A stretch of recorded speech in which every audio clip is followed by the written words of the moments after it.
Also new at noon, Governor Malloy's balanced budget appears now to be coming apart.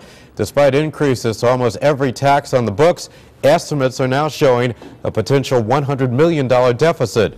Chief Political Correspondent Mark Davis standing by live in South Windsor, where the governor is visiting a small business today. Good afternoon, Mark. Hi, Keith. Good afternoon, everyone from South Windsor. Yeah, despite those increases in the income taxes last year, that source does not seem to be producing as much revenue as had been anticipated by the Malloy administration.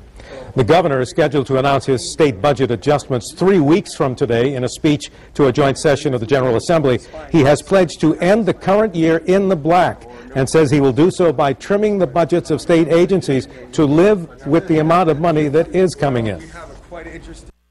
Instead of talking about a $3.5 billion structural deficit, we're talking about less than 0.5% of revenue, which we will address on the spending side. We're going to end the year in balance, and by the way, in balance under GAAP, not in balance the games that the prior administrations played. Real balance. And different than most people imagine. Most people imagine This is general accounting principles, which the governor is implementing, which really means that they're really showing what the real deficit is. He says that this is really not much of a deficit compared to what we were having a year ago, from $3.5 billion to less than $100 million, actually is chump change in the state budget.